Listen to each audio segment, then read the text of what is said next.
Yo, this is Steve Forbes. You guys need to check out dumbout.net, man. Don't be a dummy, man. Check it out. Check it out. Ladies and gentlemen, It's the knockout blow.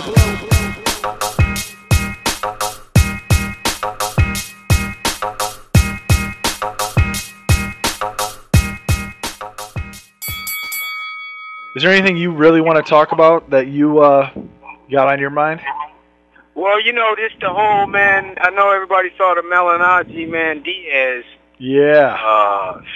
It just goes to show, man, that,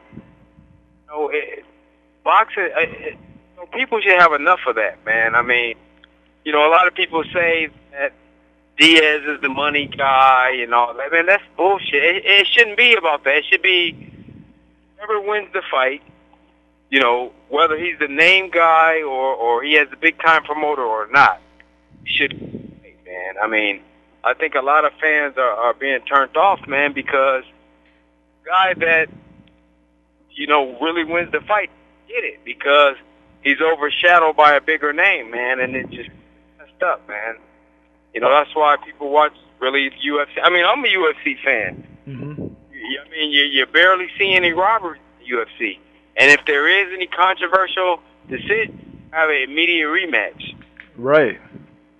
Fire it up. So, I just think, man, people are sick and tired of the robberies, man. And me, I've been ripped off, and not once, not even twice. You know what I mean? I mean, I've had my share of robberies, and to watch Paulie go through that, man, it was just a flashback for me because I know exactly how he felt, man. And that happens a lot in boxing, though. It's messed up, man, and it's screwed up. And, I think something needs to be done about it, man. I think the fans, though, can demand and say, hey, man, we're not going to watch these fights, until it's some justice. I think fans have a lot bigger voice than what is perceived to be. Being that fans pay the kids, fans turn the TV on. I think, man, you start clamoring and saying this is not right. And you know what? And it's not just the whole Paulie getting ripped off. I mean, it was the scoring and the way they did it. Right. I couldn't believe the 118. I was like, what fight was you watching? Yeah. Now, if it would have been 115, 115, 114.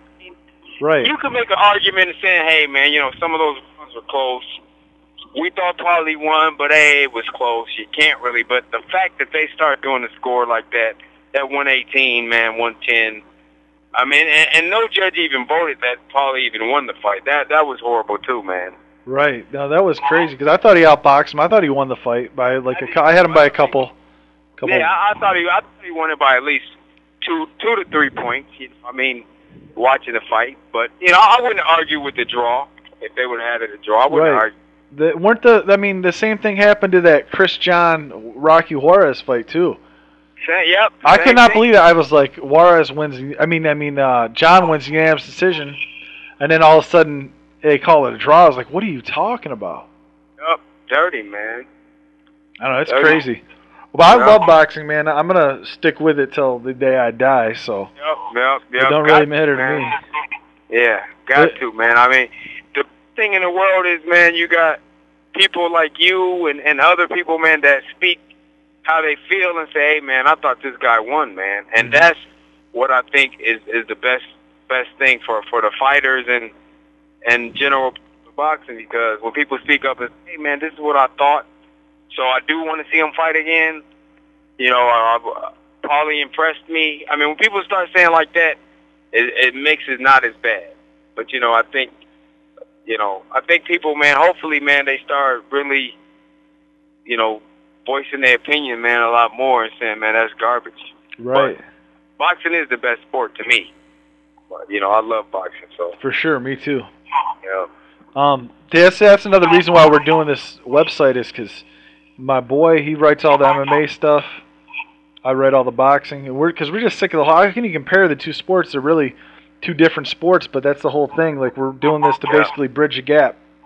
Yeah, that's cool, man. And, it is great, man, because the gym I work out at is an MMA/boxing gym. So, you know, it's pretty cool. It's actually a new gym, man. It's called Four Aces. Uh-huh. Yeah, it's a new gym. One of my friends, you know, him and a couple other guys own the gym. So, no, it's really cool, man. A lot of MMA guys come in there. They have a cage and a boxing ring, so that's cool. Pretty cool, man. So who do you got train? Who's your trainer at the moment right now? We all work with Billy Hearns, and I also got my buddy who came here. You know, he's from England. His brother is Ricky Hatton's trainer, and he's one of the owners of the gym named Asa Beard. I've been working with him too.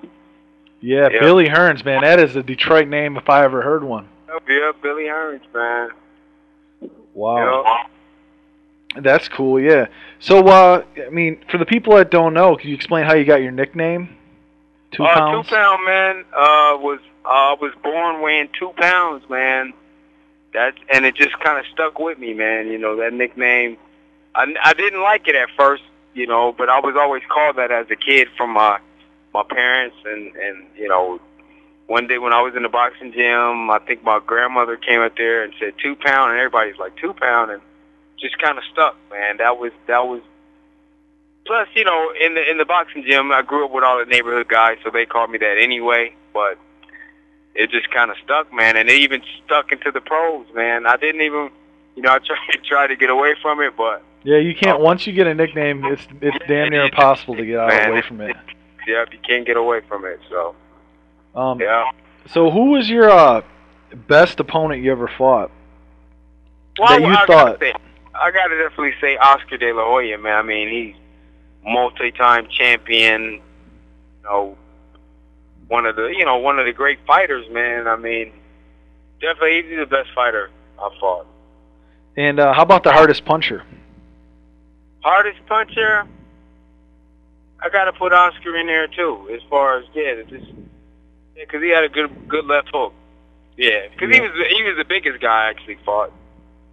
So yeah, I gotta put him in there as one of the hardest boxers that I faced.